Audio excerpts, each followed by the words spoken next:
Gala through an existing Gala artist, Lil Extra, which is, I think, awesome. You're like part of Team Lil Extra. How do you guys know each other, I guess, to get things rolling? Yeah, man. Extra and we go way back at this point. I mean, it's been, I can't exactly pinpoint it, but 4 or 5 years, I think at this point. We met through, some mutual friends a while ago. I mean, it was a friend of mine that had been kind of in the underground rap scene who had kind of placed us together, and we had, done a session together, and it just like immediately he was, he really liked my production, and I really just loved his vocals and just kind of the way he kind of went about things. And I was like, oh, this is perfect. So we immediately just started working together. This was when I was just only a producer at the time. So I was making beats and he was, I think self-producing most of his own music. And, we just kind of stumbled upon each other and we were like, oh, this is great. Like we can work really well together. So after that, we started working just on a continuous basis, for a while there. I like that. In the Atlanta underground. Yeah. So around Atlanta, I think we both lived in right outside of Atlanta in the kind of Gwinnett County area. Yeah, no, it just worked really well. I think at first we had started doing a few singles here and there, and then he's done a few albums at this point. So we had, I think Spring Never Comes was the first one we kind of worked on together. We did that whole album, and he'd played the guitar on a lot of those. He was doing a lot of the guitar on it, and he'd bring kind of the guitar parts to me, and I would kind of lay the drums down, and we'd kind of piece together this kind of cool fusion of what he did, and what I could bring to it. Yeah, he does a lot of stuff and puts out a ton of music. Yeah, which is really great. It's all super different. I should have said this at the top. If anybody has questions, you can drop them into YouTube or drop them into Discord, and we'll try our best to answer them. You're in Greater Atlanta now, right? Yeah, like northeast Atlanta, around there. Yeah, and he's since moved to, I think, west of Atlanta. So we used to be about 5-10 minutes from each other and would work, a couple times a week. And now it's a little bit more mature. We're about 2 hours away. So he's getting up to me as often as he can. That's too far. 2 hours. I know it's rough. It was a couple times a week thing to now, maybe 2 times a month, if we get lucky. Yeah, that's like right there at my limit of how far I'll go to do it. Like I live in Western Massachusetts. I'm around an hour and a half from Boston. Yeah, that's about the most you'd want to do. Yeah, it's like okay, like I'll go out there if it's a special thing, but if it's any further than that, like I'm out. I can't do that anymore. When it's his journey is a rough one, just because it's get on the way home, because he gets usually to my studio relatively late. So on the way home, it's like maybe an hour 20, but actually coming to me in like rush hour traffic, it's like 2 hours 10, I think. It's super long. Hour 20 is not so bad. Bumper to bumper. I can manage that. Yeah.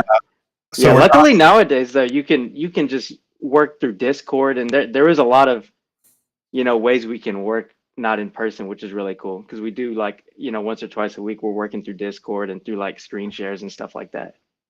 I hear a lot of that now from producers. Yeah. They can do a lot remotely, which is obviously great.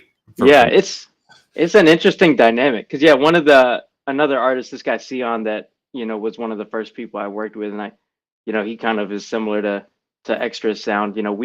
We were working again multiple times a week. He lived right down the road from me, and then he moved to Florida, a little over a year ago. So that initially was really tricky, because we're like, if I'm going to produce all your music, how are we going to make this work?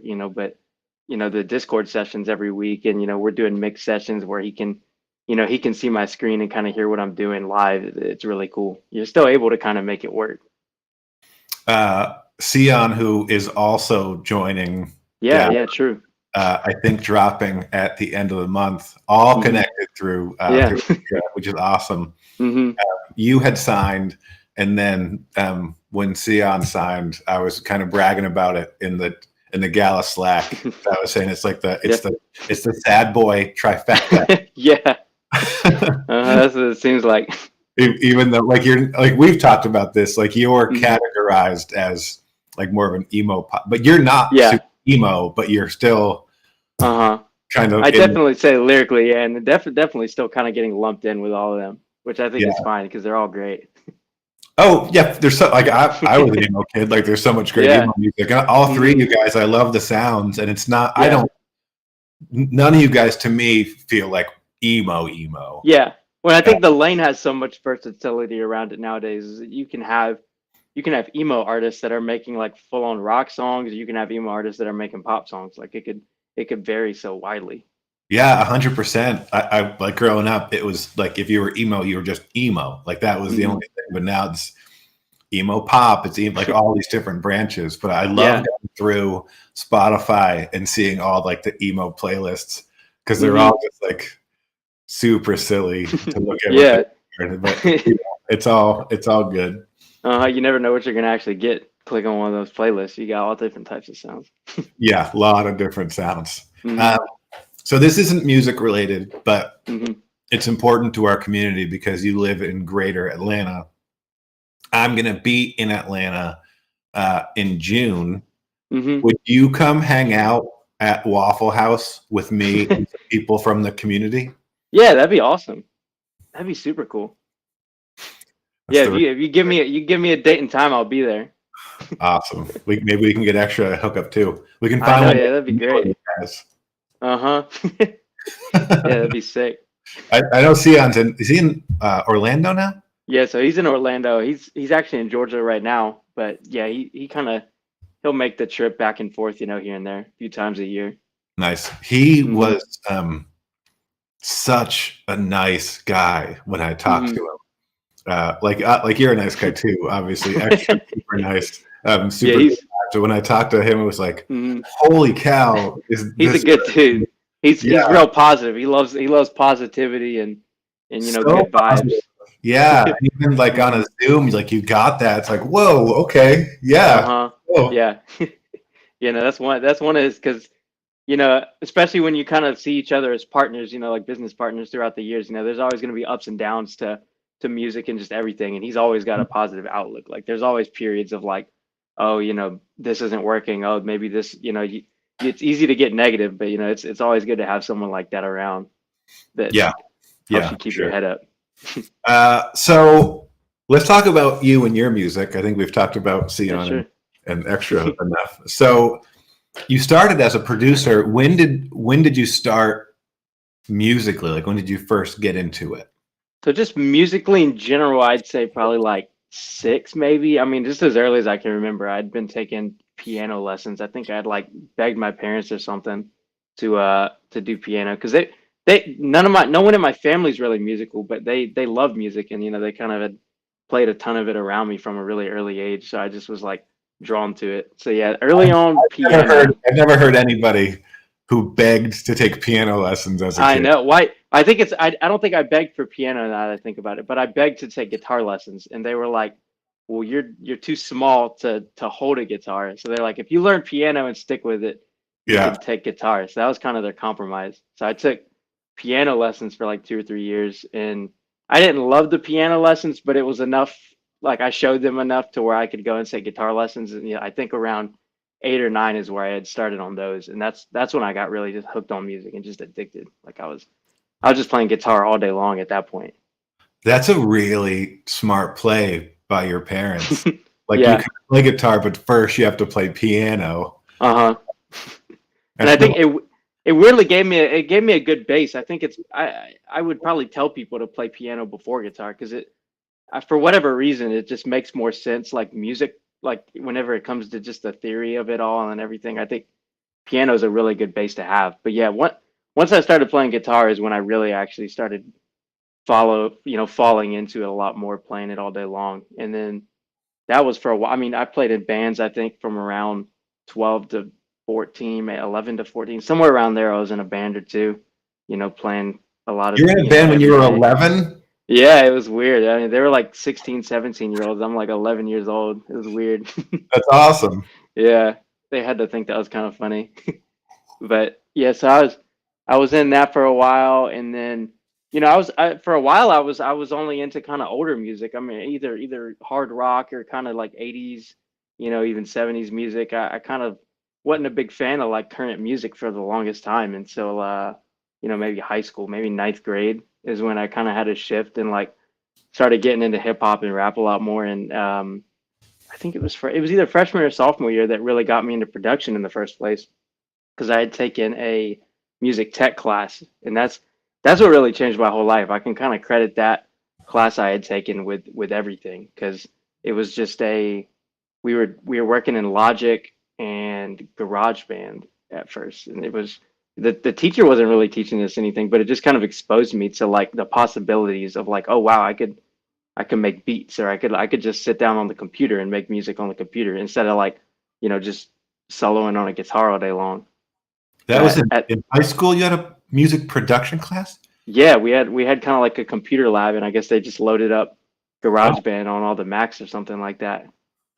We didn't have that. We didn't have No. anything. I hear about people's like kick-ass high school experiences. Yeah. We didn't have I think it was a new thing at the time because I didn't know what it was even because we it was just an elective that we picked in like seventh or eighth grade, and I was like, ah, that's kind of cool, music tech. I don't know what that means, you know. And then I just kind of stumbled upon it, and I was like, oh wow. Uh-oh. Paul, I think I lost him. Can you hear me still? Oh, yeah, I can hear you. I just can't see you. Really? Okay, let me. I had an alarm go off. I think that might have thrown it out of whack.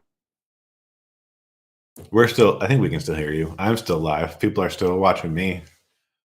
Oh, unless Paul put up to technical difficulties screen.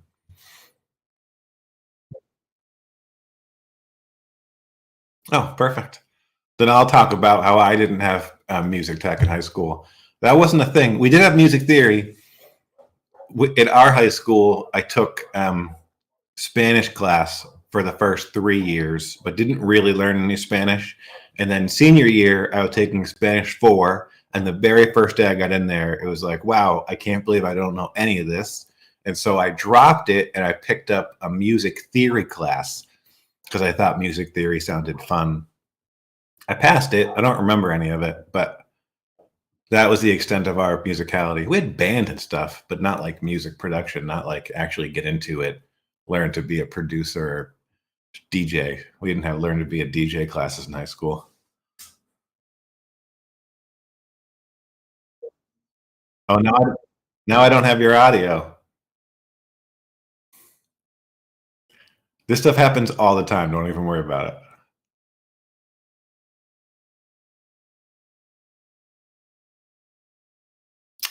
I still don't have it. We're doing great though.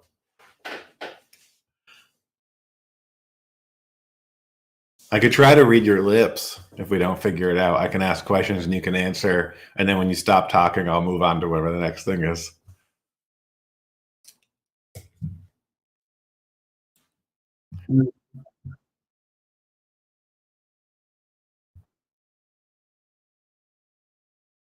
We're working on this stuff.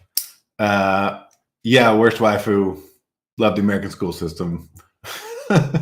My wife got a good school.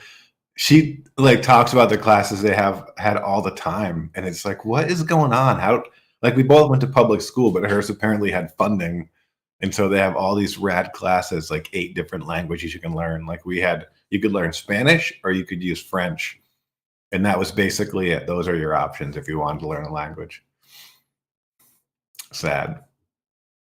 Not that I really cared about high school. I wasn't having a super good time anyway. I don't know if I would have taken a more advanced class. Who's to know? Carlos, please say something in Spanish. Me llamo Taco. ¿Dónde está la biblioteca? How we looking? How we looking? Oh, I can hear you now. Okay, so we got audio now. That's good. That's a good start. Audio's great. Okay, let's see. Okay. Camera, let me. There we go. Do we have the camera now? Awesome. Okay. Yeah, and we can hear. That was awesome. Okay, I just had to leave and rejoin. Yeah, these aren't super formal, so it's fine. That's good. But yeah, where were we at? So yeah, that's kind of where I guess the start of the production was that music tech class. That's where where I was for a while super into EDM. I think from the beginning, I'd gotten into hip hop and then kind of EDM around that point, and yeah, no, I had started producing for some people around my school. That was kind of like my initial like dipping my toes in the water, like making beats for other people. It's just like some bad rappers and stuff like that at my school. They were like, "Hey, I heard you can make some beats." While you were in high school, this was happening? Yeah, yeah, and it was interesting because I was a grade ahead too at the time. So I'm like hanging out with like juniors and seniors. I'm like 12 years old. How many people went to your high school? Is this a big high school? Yeah, it was a pretty big one. I think in my graduating class we had like 900 maybe. So I think in the whole school there was maybe close to 4,000. Oh, that's a ton. Okay, that Yeah. makes more sense. We had my graduating class had like 105, so Oh wow. smaller. But I love the idea of this is for me unfathomable. This is like movie stuff of like someone in high school wanting to be like a producer, and other kids at the school being like wannabe rappers. Like, hey, I heard you make beats. It's like, yeah, I got beats, and like producing tracks at that age sounds amazing. If that was a show, I'd watch that show. Yeah, no, looking back, it's a funny experience because it was mostly through friends of friends of like I'm just goofing around making beats at home and like a friend of mine is like, hey, I got some guys that want to come through to your house, and he's sending me a Young Thug track going, okay, this is what they want to rap like, so see if you can make beats like this, so they're sending me Young Thug and like Future songs, saying, hey, we need beats like this. I'm like, okay, I'll try. Do you have any of that stuff still? Did you keep any of it?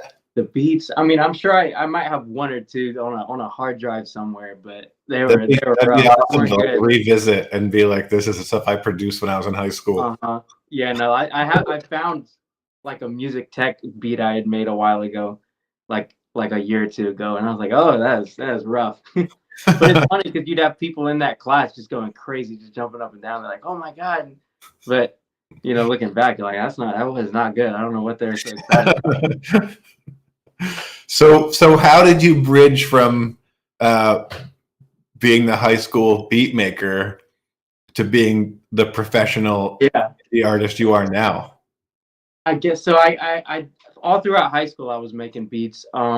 Weirdly, because I went to high school with Sion actually, and a lot of people that I work with to this day I'd gone to high school with, but didn't know. Like I didn't know Sion in high school at all. I think I had maybe one class with him, but I wasn't really producing for any of the people I work with today. I was just still kind of messing around with it, and then even into college, because I did 3 years of college at UNG. That's like North Georgia. It's like half an hour from me. Was still making beats the whole time, all throughout college. Like just barely passing my classes, just making beats all day long. Like because ultimately that was what I really liked doing. I was not studying and just making beats in my dorm room.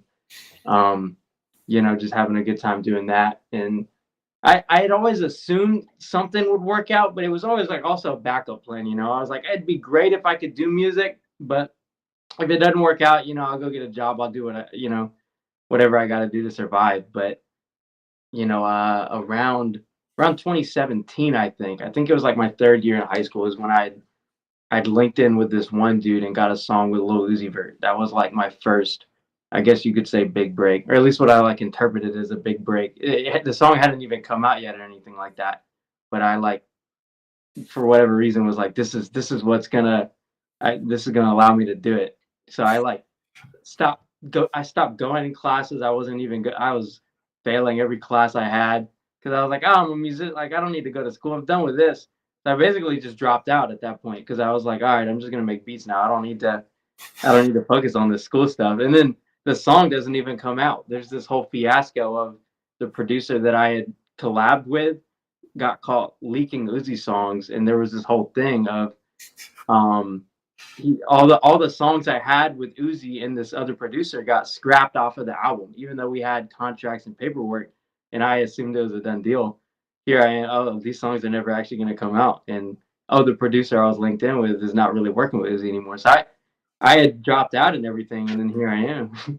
That's a great story. Like you caught your big break, you dropped out of school, and then found out it wasn't actually your big break at all. Yeah, looking back, I think I did it a little preemptively, but I ended up getting just so lucky, really, with Sion actually, because it was so I had the Uzi stuff, and then none of it actually ended up coming out. What weirdly has come out recently. The Watch This remix that's been blown up so much is the song that it was, but at the time, it hadn't come out. Dead in the Water. I was still just grinding every day at that point because at that point I dropped out and was just living at home, didn't have a job or anything. My parents were so supportive though. They from the get-go they were like, just chase it, and they didn't really give me a period, but I kind of gave myself a period. I was like, all right, I'm going to put a year into this. If I can't, drum something up within a year, then I'll go back to school. And I grinded for like a year and basically just had not a ton to show for it. I had a lot of unreleased songs with some of these bigger artists, but ultimately none of them ended up ever even coming out. But on the tail end of that year, when I was like basically not giving up, but I was like, all right, it didn't work out. It is what it is when Sion's biggest track now, the Never Be Alright song, had it caught fire on TikTok for no reason. Like someone had, because TikTok was still in its infantile stages. It had just, I think you had only had Old Town Road at that point and maybe one other big TikTok song. And Sion's track, like someone, it wasn't even on TikTok. Someone had actually uploaded it to TikTok themselves and then started making videos to it. And we saw the numbers on Spotify going crazy and we're like, why is it doing this? And we had to like look it up. We're like, oh wow, it's like there's 40,000 TikTok videos to it. That's weird.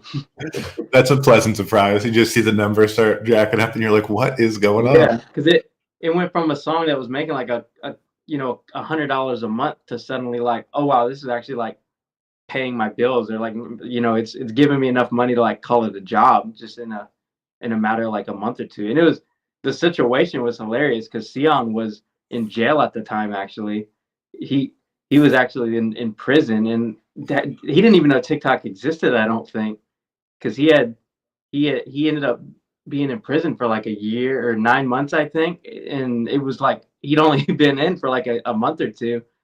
And wow, I'm like, hey, your song's going crazy, man. I don't know what's going on. Does Sion want you sharing his prison stories? I think so. He's talked about it as his whole. I won't go into detail about too much. I'll let him tell the stories himself because he's told them a million times on his Instagram and stuff. But he's locked up, and I'm basically overnight. We have labels calling us, like we have every major label calling us, trying to sign him, but he's in jail. So I'm the producer running all his socials and running all his accounts. He basically is taking these calls, and I'm patching him into the jail phone and stuff like that. And it was just crazy because I was at this period in my life where I'm like, all right, I guess music's not for me. And then like overnight, suddenly you have this crazy moment that we're kind of just stuck in. So if that song hadn't blown up on TikTok, like this totally random, somebody uploaded it and used it and it caught fire, and that does have so many streams now. Yeah, you maybe would have just gone back to school or just gone and gotten. I mean, I think I'd still be making music, but it'd be, I'd kill an hour at night after work doing it, as opposed to like doing it all day long and being just so obsessed with it. Yeah, no, I if it hadn't have been for that song, I wouldn't have probably even become an artist, because I wasn't an artist at the time of that song either. I wasn't doing any singing or anything like that. There's just so many like places I've gone in my life that I wouldn't have been able to even imagine if it hadn't been for that song, like just catching fire for whatever reason. That's amazing. When weird how that works. When did you make the transition? When did you decide, like, I'm producing, I'm good at this, now I'm gonna be an artist? Yeah. I think it started just with making songs for fun, because while I was producing for everybody, so let's say I produced 50 songs a month, I might record one of my own once a month, or I'd maybe record 2 a month, like not to release or anything, but I'd be bored, and I had the mic because I was recording people, so I just kind of engineered myself and would just just goof around and make songs for fun. And for whatever reason, I just kept getting better at it. Like I just kept making more, and eventually I got to the point where I was like, oh, these are really good. Like these are as good, if not better, than some of the people that are coming into my studio. Like maybe I maybe I have something here. And that's what kind of got me thinking of like, oh, maybe I should drop, you know. And I had a lot of people around me. I had Extra and Sion and a lot of friends around me going like, man, you need to put this one out. Like I'm sending my songs in group chats and stuff like that, and they're going, dude, drop this. You got to drop it. You know, so at some point I like, you know, I made a song that I was just confident enough into where I was like, okay, this is the one. I'll put this one out. You know, I like that vibe. People coming into your studio and you're just like, I'm totally better than this person. It was weird, yeah, because they'd have me do a harmony sometimes on the track, and I'd lay it down so well. They'd be like, "Wait, why'd that sound so good, man?" I'm like, "Oh, I don't know. I'm not sure, man." Why does that sound so good? That's awesome. Yeah, it was really cool. Yeah, so like that, getting to that one point is what really like just sitting on songs that felt good enough to drop. Because for a while it was songs that weren't really there, but at some point I kind of hit that point where it felt like, okay, these are good enough to put out. So you're making a bunch on your own even before you drop. Mm-hmm. How many of your own unreleased songs do you have just on a hard drive somewhere that just exists and you never did anything with? Oh, there's so many. I mean, before I released my first, I probably had 60, maybe 80 songs, maybe 100. I don't know the exact number, but I had just so many songs, so many just ideas and stuff like that that are just god awful. Because I mean, there's me trying out different voices and me being like, oh, maybe I'll rap like this. Oh, maybe I'll sound like 21 Savage. Maybe I'll sound like this. Like just, you know what I mean? Not really having an identity as an artist, just kind of like goofing around and trying different things. So they exist, but they're all terrible. They exist, but they're not good. Yeah, they definitely shouldn't see the light of day. We have an artist coming up that we signed to Gala, a guy named Poppy, who's he's a producer in reggaeton. And he's had a ton of success as a producer. He's worked with a bunch of people, super good. I was with him at one of the recording sessions, and he pops open his laptop and he opens up all these tracks that he made, like just him, like his own stuff. All of them were just like fire.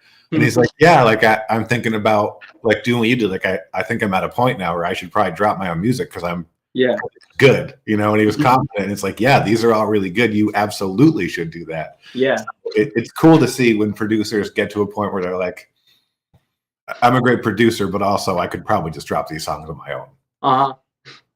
Yeah, because there's a lot of people that are producers and also songwriters to where like maybe they're songwriting for other people, but at some point they're like, you know, maybe I want to keep this one for myself. You know, maybe this is something I release. Yeah, for sure. Sia was like that, right? Like she, producer wrote songs and finally like, I could just do this better than you guys, so I'm gonna. Yeah, it's awesome. It's cool to see the transition.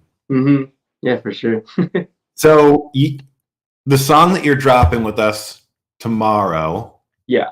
Why choose that song? What's the inspiration behind it? What's I think it's just a really cool. It has such a summery vibe. I made it a while ago. I made it in November, I think, or maybe no, before then. I made it like September, I think, of 22.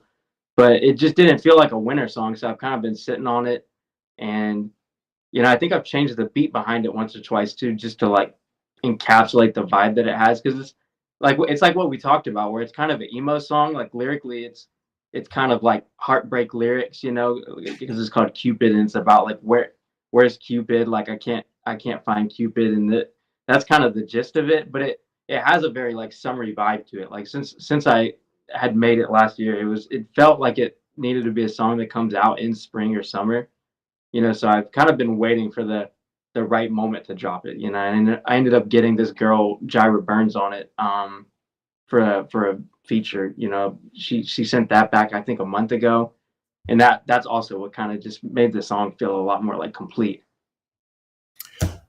I don't know Jira Burns.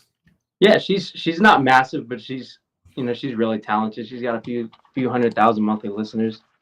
We had kind of shopped it around, because right when I had made it, I was like, this either needs to be a song I send out for someone else, like either a girl just needs to sing this song completely, or I get a girl to feature on it, because it just feels like one of those songs where like we could just mesh really well together. How do you spell Jira? Jaira. I want to say. That might be wrong though. Nope, you're right. Okay. Yep, I got it. So you're making this track, and you know in your head, I need to feature somebody on this track. Yeah.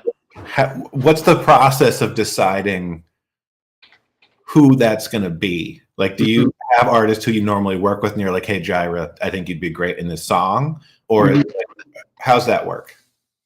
I think there's kind of like two levels to it of like, you either go with someone that you know, or you go with someone that, you know, maybe you just are a fan of, or like someone that's bigger sometimes too. Because I think there's sometimes where a song's like lacking and then it needs something to kind of finish it. And then there's sometimes where the song's like fantastic and then you want to like put every dime you have into maybe getting a big artist on it to like kind of shine more light on it.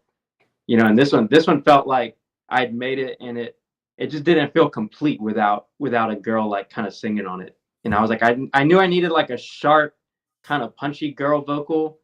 And, you know, I had maybe a list of like 10 that I was like, any of these I think would be great, you know, and we had, I think, talked to a few, but I had sent it to her and she was just like super excited about it. And I had a verse ready to send back like super fast. So it just ended up working out really well going with her. You already knew her from before this song, or she's someone who you just... No, I'd known her music because she's kind of in that specific lane of those types of singers, but I knew her. So the song was co-produced by this dude Taro, and we were linked up through Taro. Nice. That whole thing is really fascinating to me.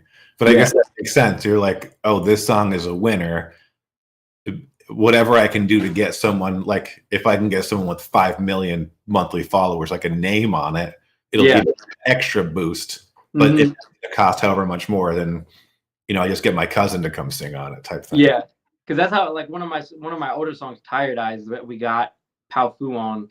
That was one of those ones that I had made, and we were like, this is insane. Like, this is one of the best songs I've ever made. And it was one of those ones where we were like, I could either just finish it and it's probably gonna do good regardless, but it's like, or we could, you know, go and take a risk. And the people I'm signed to had, you know, they had a good connection to get the song to him. So we were like, all right, well, let's send it to him and see if he's down to do it. And that was one of those ones where we felt like we just needed to elevate the song as much as we could, like really take a risk on it.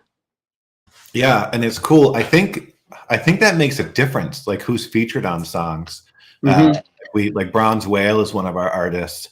They have a single that just dropped that has Primo the Alien is featured on it, and her stuff is super cool. And it's like you listen to the single, it's like, oh, this is great, but also who's that? You know, you like look them up, and you're like, oh, I like this vibe too. So that's a great way to also like discover artists and stuff. So that's I think probably an important decision. Yeah, I mean, features can make or break a song. I mean, you could have a really bad feature that your song was great, but then you add someone and now it doesn't hit the same. Or you could have one where, yeah, like you said, it's just amazing, where like people want to wait that much further into the track to hear the feature come in. Yeah, for sure. It's like casting a movie. Like you're watching a movie and you're like, oh, that's the perfect casting for this. Or you're like, oh, that put this person in the movie. That's a bad fit for this. Yeah, definitely. Seeing if we've got any questions in here. You guys have any questions? No one ever has any questions. They're just like hanging out. Keith says, great story. Can't wait to hear his music. Yeah, go check out the music. It's good. Yeah, you came in through Extra, but like just to be clear to everybody, also super talented artist. Like if you were just like a buddy of his, I wouldn't have wanted you to join Gala. Yeah. Right. It's like, oh yeah, like you listen to it, it's like, of course. And like, I don't know if it was you or if it was Extra who introduced Sion, but you go listen to Sion stuff, it's like, oh yeah, also like super good. Yeah. All makes sense. You don't get to join the platform just for being friends with somebody. Yeah. Or do you? I don't know. None of my friends get on here. Awesome. I feel like we covered all the important stuff. Yeah. What do you want people to know about you as a person or as an artist? Not a whole lot. I mean, nothing in particular really. I don't know. I think just ultimately that I'm really passionate about music in general. You know, like when people go to listen to me, like I hope people are listening more for, you know, whatever risks I take in the music or for whatever it is I'm trying to like maybe push forward just in music in general, and not look for a specific sound every time, but more I'm just trying to make really cool songs, I think. You know, I hope people hear that and just expect cool songs ultimately. I I like that vibe a lot, and it's pretty different than how I think things had been done traditionally. Mm-hmm. Where it's like you're in a lane, be in this lane, or else I'm going to get mad at you. Like Yeah. that was something I really liked about Extra. Is you go into his catalog and like whatever song you pick is different than the next song of all this Mm-hmm. stuff. It's like there isn't a genre because it's all this. These are all cool songs, like you said. Yeah. Complex Tutorials and Guides wants to know, what are your music inspirations? Music inspirations. They've kind of changed a little bit over the years. I'd say initially, you know, it was more definitely Post Malone because we have a lot of similarities just in our voices and stuff. I'm a huge Travis Scott fan. I think like not even musically, but just the way he like is able to experiment but still maintain like kind of that mainstream sound to where it's experimental but doesn't sound experimental. I think that's really cool. And then as of late, probably I'd say I love 5 Seconds of Summer. I love just kind of that pop kind of vibe that they've got. And then I don't know, Bozzy. I'm a huge Bozzy fan. I love his music. Um, I don't know, a lot of different people just kind of in that lane. Ian Dior, even 24K Golden. I think a lot of those people are people that you know, I always want to like differentiate myself from them, but I see them as people that we're gonna share fan bases with, and I want to like I want to hear what they're doing and then kind of bring parts of that into my music.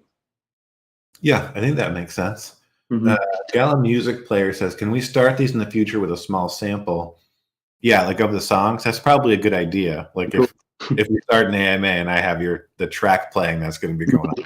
Yeah, that'd be sick. Yeah, if you wanted me to be efficient and do things the right way, that's a great idea. But you have to go to the platform now and listen to it, I guess. Sorry, everybody. So your track is going on sale tomorrow at 1 p.m. Pacific time. Mm-hmm. I think people can preview it now on the platform if they want to. They should be able to. And I think that's the whole thing. I know that you exist in Discord. I don't know if you've been into the Gala Music Discord yet. Yeah, I've been scrolling through it. Oh, you've been lurking, but not popping in to say hi. I've been lurking. I hear that so often from artists who are like, no, I was in there. I just didn't say anything. Like I'm just watching. Sometimes it gets a little intimidating. It gets a little bit wild in there. So I can get where there isn't a good time to be like, hey, everybody, I'm a new artist. Everyone's having a great conversation. I don't want to spoil the conversation. Yeah, no, that's reasonable. You're going to have to, though, now. Yeah. Oh, 220 unknown. It's not up yet. Oh, it should be up soon. What is Mark even doing right now? I'll let him know. They should be up. We want to be able to preview it. Mm-hmm. Awesome. I think this was great. Yeah. Now I can't wait to talk to Sion about his jail stories. I know you gotta ask him. They'll love to talk about it.